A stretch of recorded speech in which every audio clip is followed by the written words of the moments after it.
Welcome to Coincidental Minors on the Elite Level Hockey Network. I'm Taylor Gilbert here with Brooks Armstrong. Our goal here is to highlight everything the minor hockey lifestyle has to offer. And we want to answer questions, preview tournaments, detail career development paths, and share experiences through creative storytelling. How are you doing today, Brooksy? I'm doing pretty good. Living life going day by day. How about yourself, Taylor? I'm good. Ready to roll. So a bunch of minor hockey tournaments went down last weekend. The USA National Championships competed all across America in places like Arizona, Colorado, Pennsylvania. Minnesota saw the second week in a row of the Mountain Dew Blast tournament for AAA level boys hockey programs. Was there any tournament that stuck out for you? Yeah, there were a few. There was the big one, which is actually the tournament's name. It was Girls Only Invitational Girls Festival in Minnesota.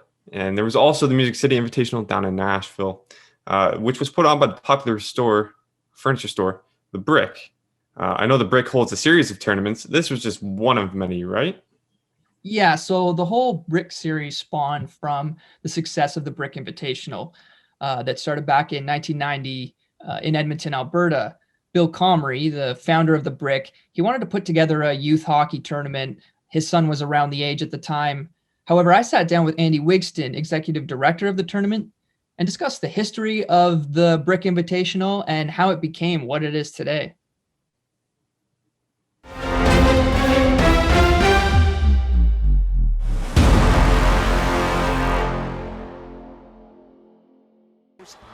And now Vancouver starts out once again. Eberle with it.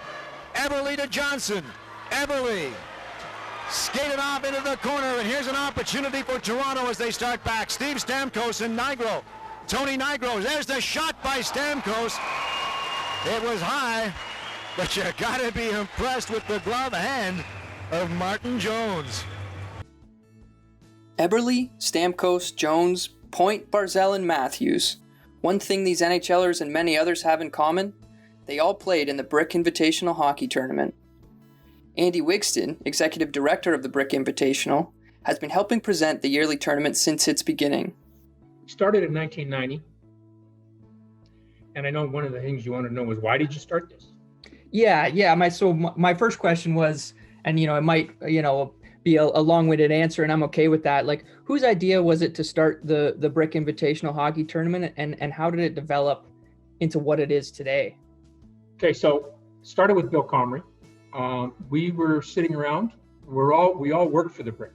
I was vice president of Brick for 25 years, so we all worked for the Brick, and we're sitting around one day talking about the fact that there was Quebec Pee Wee tournament, huge. The Max Midget tournament, also huge. And there was like 4 or 5 really good Bantam tournaments. There's a really good one here at Christmas, and then there was one in Calgary. And so, but there was nothing for 10-year-olds. There was nothing for novice. And his son was a novice at the time, and he just thought that, you know what, why couldn't novice be able to have a tournament?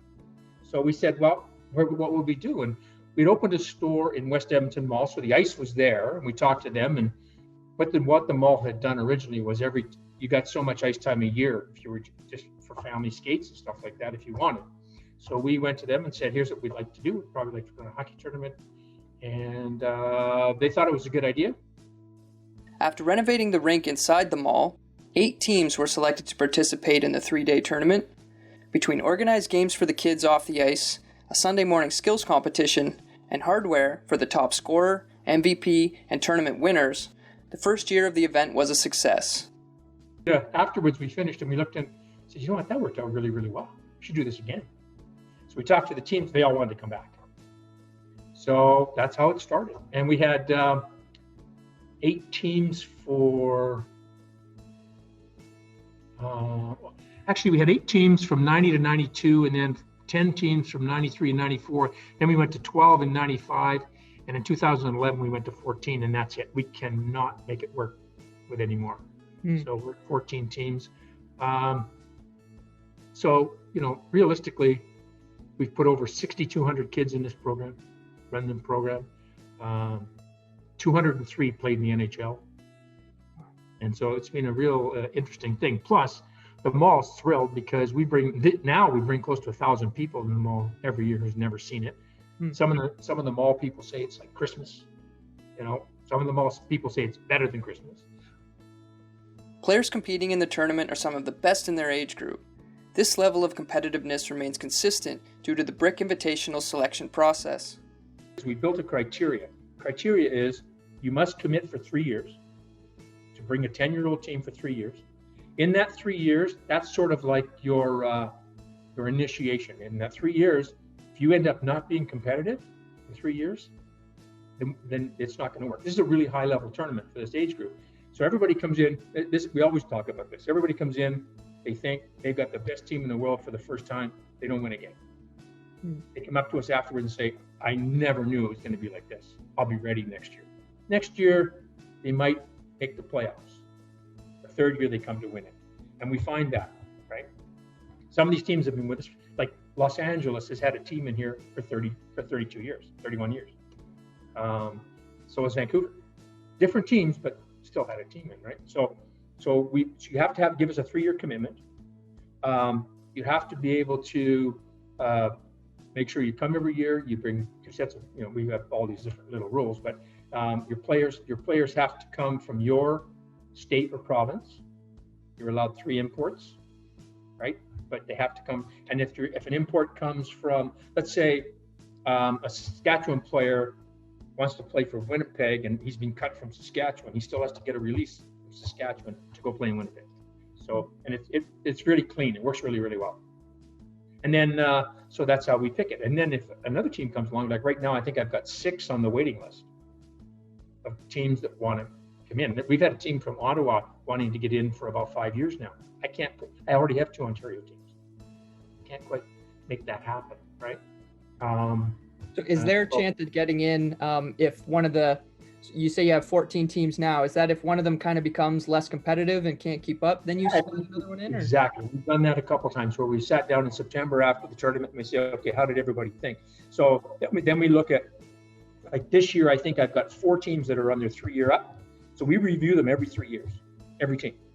So I think I got 4 teams this year that come up for review. We'll look at them and say, how competitive are they? Do we let them back in? Right. And 9 times out of 10, we do.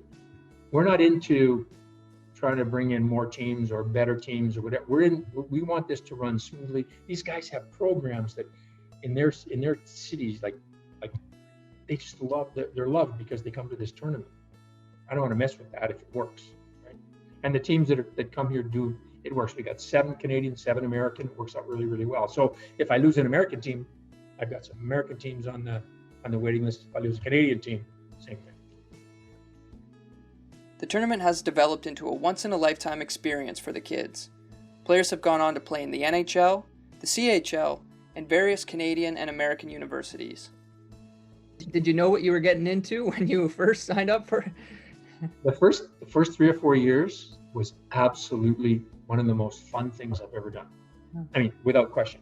Today, it's just a passion for me because, I coached hockey all my life. 40 years probably coaching hockey. I have 5 kids and 6 grandkids. And I coach baseball is my passion. I coach baseball as well. So I just love sports, right? So this was really a really good thing for us because we could do this every year, and it's so much fun to watch. I mean, if you've never seen it, it is so much fun to watch. I go on our website and you'll see there's games in there that you can watch the games in. It's pretty amazing how good these 10-year-olds are, but they're the best 10-year-olds in North America, right? So it's a passion for us to do this. Nobody quits, nobody complains. We just change things, and every year somebody has a new idea. Oh, that's a really good idea. Let's do that, and we just change it up a little bit every year. So, yeah, it's a lot of fun. Up to Reed at the blue line, stopped, and Lucas Kuznarek has a chance. Over to Stamkos with the shot, they score!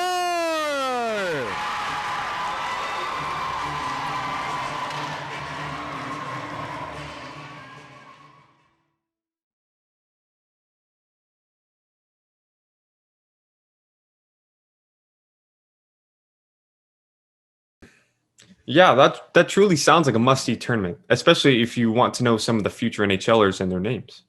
Yeah, it would certainly be a thrill to play in if you can compete at that skill level and get on a team that gets the invite. With all these tournaments, though, players must burn through equipment pretty quickly. Where did you go when you needed a new, hockey stick or pair of skates? Right. So I played hockey for 10 years, and typically when I needed new equipment, I stayed away from the box stores just because they were more expensive. So my dad told me this trick. There was a store that's been around in Oshawa for almost 4 decades at this point. Crow Sports was the name of it, and it's in Oshawa. They had the best skates, skate sharpening, customer service, and really anything hockey. Yeah, I've definitely heard of Crows. Yeah, I mean, they weren't a huge franchise, but word of their quality equipment and service certainly gets around. So 4 decades, was it a family-run business, I assume? Oh yeah. Although his son Jared now runs the store, I talked to Dave Konorowski, the father and the owner of Crows. Jared showed me around the store and showed me some techniques about skate sharpening and some old equipment. And Dave told me about how it all started.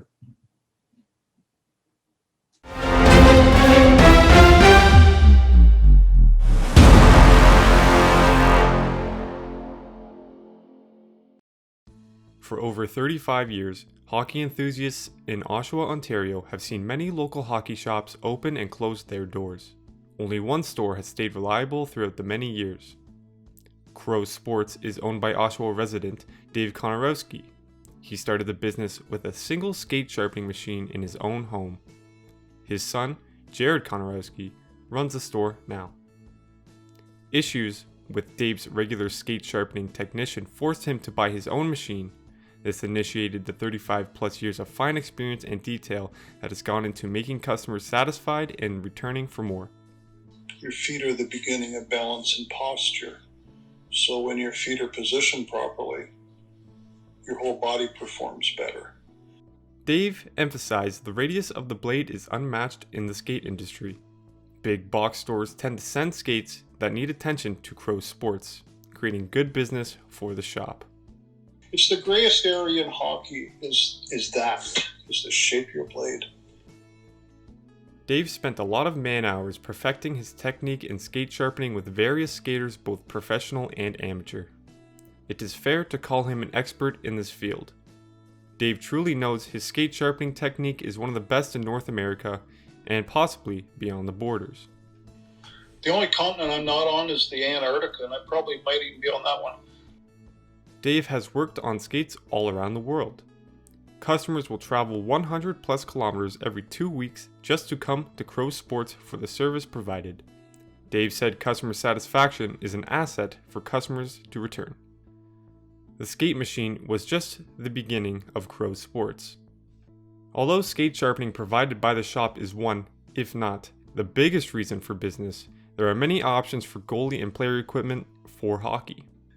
Customization is available for those willing to pay extra dollars for anything hockey related. There are countless amounts of goalie pads, chest protectors, skates, sticks, helmets, and accessories. Most of our business is done by word of mouth. A website was made for hockey enthusiasts to browse and see if there is anything that catches the eye. Crow Sports also has a museum-like feature engraved throughout the available equipment, ranging from very old and unique goalie masks, sticks, heritage blockers, pads, and gloves. Crow Sports has it all hockey. Dave mentioned Jared is redecorating the store with the old hockey items customers would enjoy looking at, some items being very rare nowadays. Like any business, it will come with obstacles that need to be overcome. For Crow Sports' case, the big obstacle is the off-season from spring to the end of summer. As hockey is out of season, the business will see less work.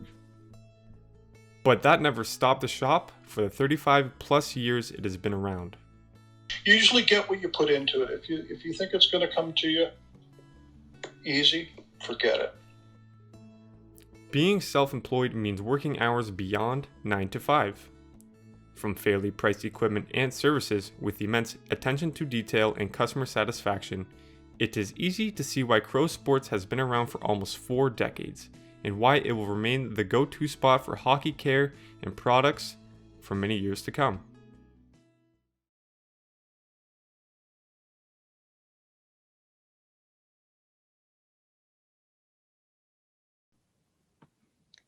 So it sounds like Dave didn't work a regular 9 to 5.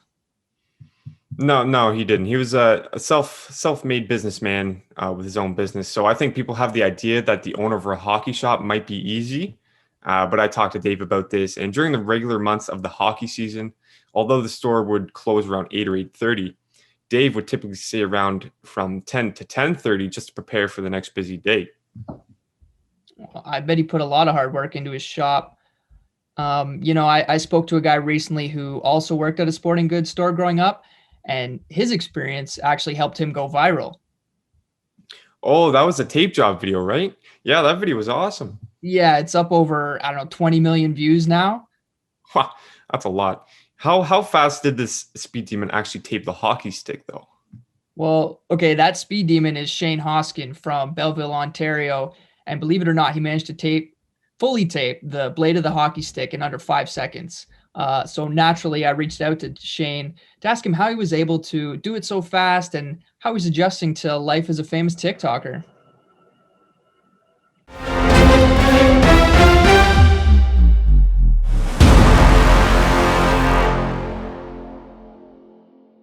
I'm the fastest hockey stick taper on this app.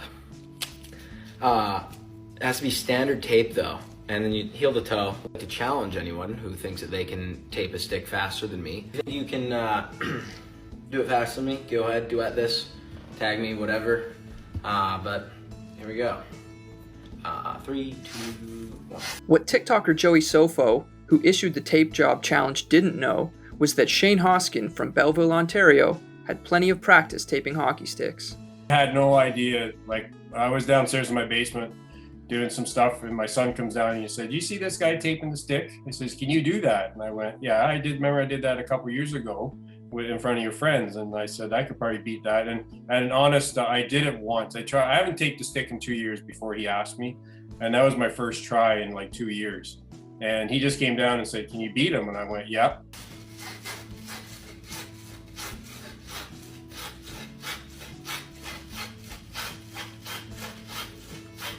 Did it, and I just taped it, and I had my Red Deer shirt on, and I'm known as Ricky from Red Deer because I had my Red Deer shirt on, and I don't know where that came from, but I guess there's a joke behind it that I don't know about yet. But anyways, yeah. So I was downstairs and I just taped it, and my son posted it, and then the next day we woke up and it was like 12 million views. And then I was getting some phone calls from the radio station here in Belleville, and somebody said, "Do you know how big that is?" I said, "I have no clue. I don't follow TikTok." I said, "I just posted it on my son's TikTok, and he's got like 6 million friends now. I don't know, or followers, or whatever you call it, right?" So, although Hoskins can add hockey player, coach, and Zamboni driver to his resume, his skill with the tape began while working at a local sporting goods store. Local sporting goods store here in Belleville called Four Seasons Sports. Ike and Tasso used to run. I came back and I worked for them for 5 years. And one of the unique things that they did there was when you bought a hockey stick, and this was going 30 years ago, they have a basement down with all wooden sticks and all this stuff, and the kids would come up and we would cut the stick and tape the stick for them. So when Ike and Tasso did this, I kind of thought that was kind of cool because you look on the kids' faces were phenomenal. Many others have found Hoskins' talent phenomenal, as the TikTok video has gone viral, racking up over 20 million views. This has spawned more videos from Hoskin, who is admittedly still learning how TikTok works. He may not be too familiar with TikTok, but he certainly knows how to tape a hockey stick. Just turn the computer around so you can see.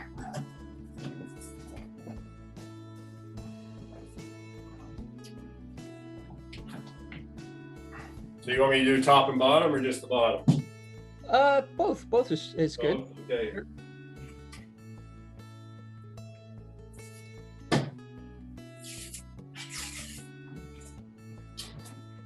You just have to have stability, so I got it stuck underneath there.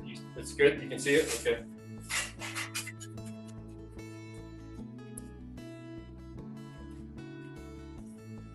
The top is something I just started out.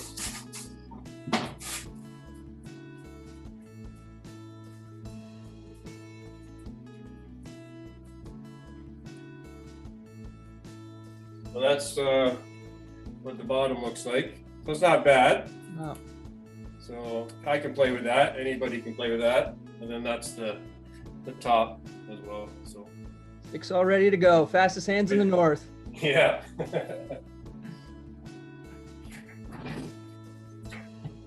All right. Thanks very much for joining me today, Shane. Yeah, no problem. It was great seeing you.